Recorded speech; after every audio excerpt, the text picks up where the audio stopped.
जय Shri Shyam everyone, welcome again to Jai Shri Shyam coaching centre. So आज हम करने वाले हैं classification of business activities. It's a very important topic, so today we are doing it. If you are new to the channel then don't forget to like and share and subscribe the channel. So we are starting the video. इसमें क्या बोला हुआ, classification कैसे होती है हमारी business activities की, कि हमारी बहुत सारी बिजनेस की एक्टिविटीज़ होती हैं जिसको हम टू ब्रॉड कैटेगरीज में बाइफर्केट करते हैं। और वो टू ब्रॉड कैटेगरीज हैं इंडस्ट्री और कॉमर्स। इंडस्ट्री क्या होती है कि प्रोडक्शन करना या फिर प्रोसेसिंग करना, गुड्स एंड सर्विसेज की प्रोसेसिंग करना। एंड कॉमर्स क्या होती है, वो सारी एक्टिविटीज़, अगर ये जो भी हमारी वो सारी एक्टिविटीज़ आ जाती हैं इसके अंदर जो कि बहुत ज़रूरी है एक्सचेंज करने के लिए, गुड्स एंड सर्विसेज के लिए। ठीक है, इसमें सारी एक्टिविटीज़ आ जाती हैं। अगर हम उस गुड्स एंड सर्विसेज को आगे फर्दर एक्सचेंज करना चाहते हैं, उसमें वो सारी एक्टिविटीज़ आ जाती हैं। और इसी दोनों कैटेगरीज के बेसिस पे हम बिजनेस फॉर्म्स को टू पार्ट्स में बाइफर्केट करते हैं, industrial and commercial enterprises. Industry क्या होता है? अब इंडस्ट्री ये होता है कि वो सारी इकोनॉमिक एक्टिविटीज़ जिसमें हम क्या करते हैं, कन्वर्ट करते हैं अपने रिसोर्सेज को यूज़फुल गुड्स में। मेरे पास अगर कोई रिसोर्स था, उसको मैंने यूज़फुल गुड्स में कन्वर्ट कर दिया। जैसे कि जहाँ ज़्यादातर हम इंडस्ट्री कहाँ यूज़ करते हैं, वो सारी एक्टिविटीज़ जिसमें हम मैकेनिकल अप्लाइंसेस का यूज़ करते हैं, कुछ टेक्निकल स्किल्स का जहाँ पे यूज़ हो रहा होता है।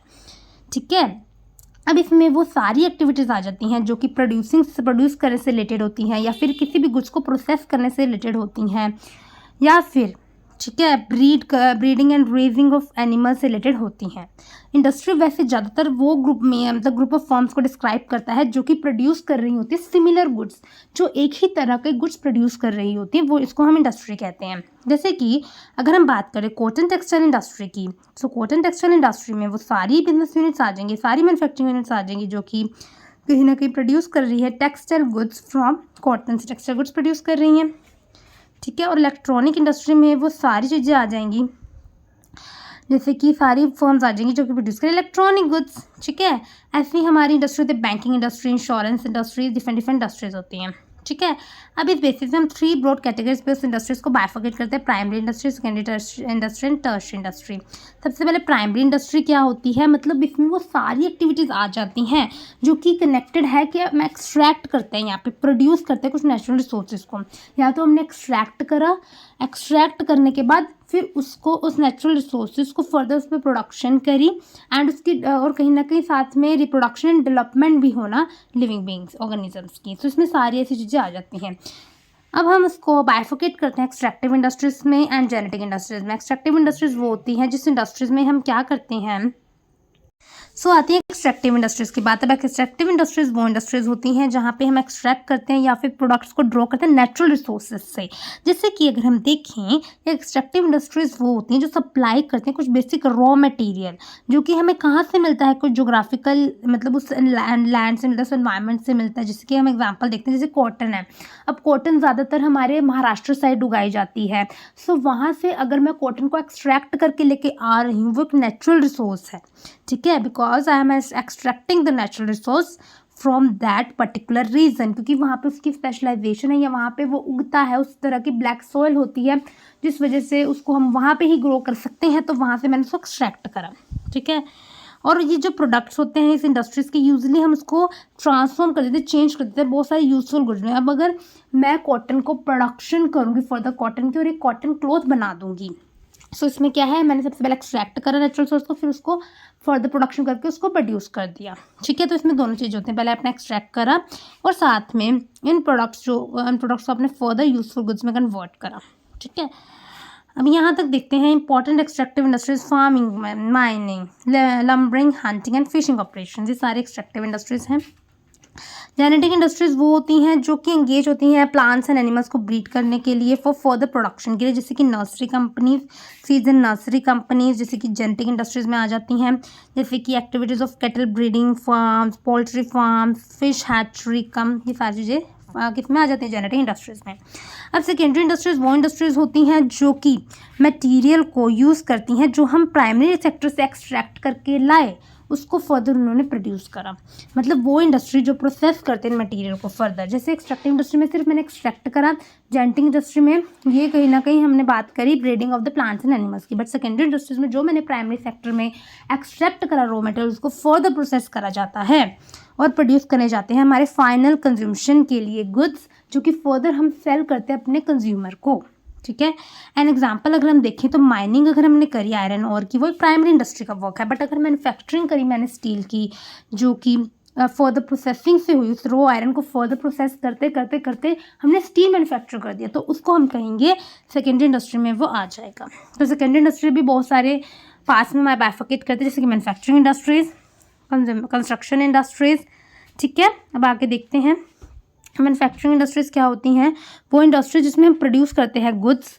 कैसे प्रोड्यूस करते हैं, प्रोसेस करके, रॉ मटेरियल को प्रोसेस करके उससे यूटिलिटी क्रिएट करके, मतलब उसका कुछ यूज़ क्रिएट करके, मतलब उसको रॉ मटेरियल को कन्वर्ट करके कुछ ऐसे फिनिश गुड्स बनाते हैं जिससे कुछ फ़ायदा हो सके, उसको बेच के हम पैसे कमा सकें एंड वो फर्दर आगे लोगों के काम आ सके, उनकी नीड्स को सेटिस्फाई कर सके। सो हम क्या करते हैं, इसमें बहुत सारे डाइवर्स फिनिश गुड्स लाते हैं, जैसे कि हम जो हम कंज्यूम करते हैं या फिर हम उसको कन्वर्ट करते हैं रॉ मटेरियल को या फिर पार्शली फिनिश गुड्स को। ठीक है। मैन्युफैक्चरिंग ऑपरेशन में पार्शली फिनिश गुड्स को भी यूज़ करते हैं। मैन्युफैक्चरिंग इंडस्ट्री को फर्दर डिवाइड करते हैं, बहुत सारे बाइफर्केट करते हैं, analytical industry, synthetical industry, processing industry, assembling industry. So analytical industry वो होती है जिसमें हम एनालाइज करते हैं, सेपरेट करते हैं डिफरेंट एलिमेंट्स को, मतलब सेम मटेरियल से डिफरेंट एलिमेंट्स को बाइफर्केट करो, जैसे कि ऑयल रिफाइनरी से के केस में। ठीक है। अब डिफरेंट मतलब एक ही मटेरियल है, उसमें बहुत सारी चीज़ें निकलती हैं, तो एनालिटिकल हो गया, एनालाइज कर रहे हो बेसिकली। सिंथेटिकल इंडस्ट्री में आप बहुत सारे इंग्रेडिएंट्स को कंबाइन करके एक न्यू प्रोडक्ट बना रहे हो, जैसे कि सीमेंट में बहुत सारी चीज़ों को कंबाइन करके एक सीमेंट बना। प्रोसेसिंग इंडस्ट्री में ये होता है कि आप क्या करते हो कि मैन्युफैक्चर करते हो, बेसिकली डिफरेंट स्टेजेस से होकर आपका प्रोडक्ट निकलता है, प्रोसेस के थ्रू आपका प्रोडक्ट निकलता है, तब आपका फिनिश गुड्स बनता है, जैसे कि शुगर एंड पेपर। ठीक है। इतना हो गया। असेंबलिंग इंडस्ट्री क्या होती है, जो असेंबल करते हैं, जिसमें हम डिफरेंट कंपोनेंट्स जो हैं प्रोडक्ट के असेंबल किए जाते हैं टू मेक इन, जैसे कि टेलीविज़न, कार, कंप्यूटर को असेंबल करके बनाया जाता है। बहुत सारे प्रोडक्ट्स को कुछ कुछ पार्ट यहाँ से ले लिया, कुछ पार्ट वहाँ से ले लिया, फिर असेंबल करके बनाया जाता है। कार में भी बहुत सारे पार्ट्स को असेंबल करके एक प्रोडक्ट बनाया जाता है, तो असेंबलिंग इंडस्ट्री हो जाती है। कंस्ट्रक्शन इंडस्ट्रीज़ क्या होती हैं, देखते हैं। वो इंडस्ट्रीज़ जिसमें हम कंस्ट्रक्शन करते हैं, buildings, dams, bridges, roads, tunnels and canals की। इंजीनियरिंग और आर्किटेक्चरल जो होते हैं, आर्किटेक्चरल स्किल्स जो होते हैं, इंजीनियरिंग स्किल्स जो होती हैं, वो यहाँ पे ज़्यादातर यूज़ होती हैं कंस्ट्रक्शन इंडस्ट्रीज़ में। और नेक्स्ट आती है most important tertiary industries. Basically इसको हम सर्विस सेक्टर भी ज़्यादातर यहाँ पे सर्विस सेक्टर होता है, मतलब यहाँ पे सर्विसेज प्रोवाइड की जाती है इंडस्ट्री में, क्योंकि प्राइमरी और सेकेंडरी को जो सपोर्ट करती हैं, मतलब बेसिकली ये कंसर्न होती है, ये सपोर्ट प्रोवाइड करती है, सपोर्टिंग सर्विस देती है, तो प्राइमरी एंड सेकेंडरी इंडस्ट्रीज़ को सपोर्ट प्रोवाइड करती है, जैसे कि सर्विस फैसिलिटीज़ प्रोवाइड करती है। जैसे कि हम देख सकते हैं कि बहुत इंपॉर्टेंट पार्ट है कॉमर्स का, जैसे कि ऑक्सिलरीज टू ट्रेड भी कहते हैं, ऑक्सिलरीज टू ट्रेड कहते हैं इसको हम, क्योंकि ये ट्रेड को असिस्ट करे, ट्रेड को हेल्प करे, जैसे ट्रांसपोर्ट की फैसिलिटी होगी, बैंकिंग की, इंश्योरेंस की, warehousing, communication, packaging, advertising, ये सारी चीज़ें। कॉमर्स क्या होता है, कॉमर्स जो होता है उसमें 2 टाइप ऑफ एक्टिविटीज़ आती हैं, ट्रेड करना और ऑक्सिलरीज टू ट्रेड, जिसकी बात हम अभी कर रहे थे, खरीदना बेचना गुड्स को, उसको कहते हैं ट्रेड करना। जब भी हम गुड्स को खरीदते बेचते उसको हम ट्रेड कहते हैं, सिंपल। और इसमें बहुत सारी एक्टिविटीज़ हो जाती हैं जो हमें बहुत ज़रूरी करनी ही होती हैं उस परचेज एंड सेल से रिलेटेड, उसको फैसिलिटेट करते हैं चीज़ें। इसमें क्या आ जाता है, इसमें हम सर्विसेज भी आ जाते हैं, कुछ ऑक्सिलरीज टू ट्रेड होते हैं, जैसे कि banking, insurance, communication, basically service sector है जो हमारे प्राइमरी और सेकेंडरी सेक्टर को कहीं ना कहीं फैसिलिटेट करता है। ठीक है।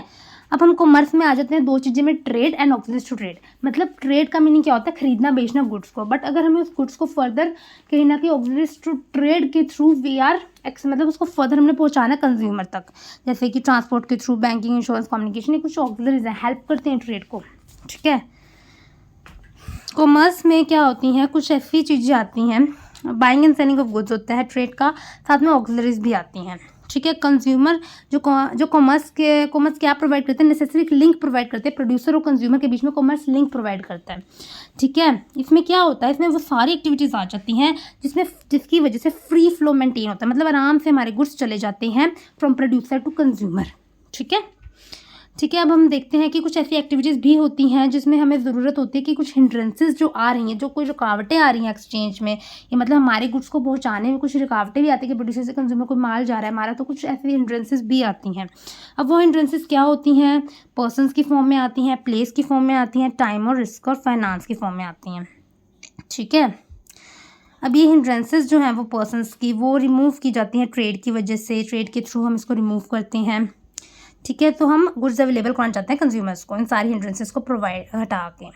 ठीक है, सो यहाँ तक हमने कर लिया है। अब आपको वीडियो कैसी लगी तो ज़रूर बताना, और कमेंट सेक्शन में अगर कोई भी डाउट होता है so you are free to ask, and video को लाइक करना, चैनल को शेयर करना, वीडियो को भी आगे शेयर करना, एंड चैनल को सब्सक्राइब करना, और ऐसे ही वीडियोज़ देखने के लिए बने रहिए जय श्री श्याम कोचिंग सेंटर के साथ।